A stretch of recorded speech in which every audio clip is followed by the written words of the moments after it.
We're back with this bitch. Welcome to Harmless Headcanons, everybody. So, you ever wonder what this meteor is? I know that during the events of Dark Knights, DC explained that this meteor was coated in a metal called Dionysium, and it was one of the 5 stupid magical fucking metals that someone had to touch to open a dark portal to the dark bat god Barbados.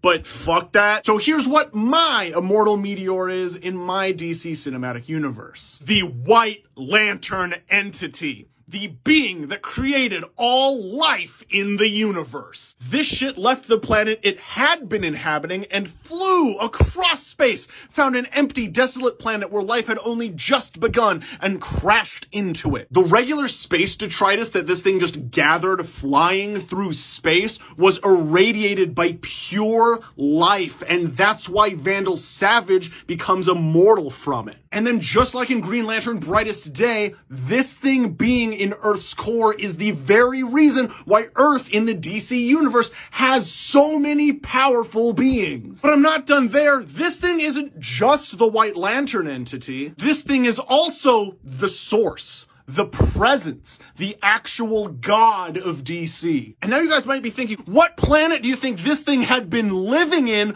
before it moved to Earth? You're goddamn right, it was smack dab in New Genesis. That thing being there created the old gods. Then the old gods destroyed themselves, leaving only Uxas and Isaiah. And then those two watched as new sentient life, the new gods, evolved on that planet too. And it was because this thing lived there and then eventually left that got these two looking into life energy, source energy, and anti-life energy. But I'm not done there. This wasn't the first planet it was in. The very first planet, the very first sentient life forms to evolve in the DC universe at the center of all reality are the Owens, the guardians of the universe. When all of the universe was created, that was the first planet. That is where the White Lantern entity lived, and these were the first beings to evolve. That's why they're all immortal. And just like with Uxas and Isaiah, Darkseid and Highfather,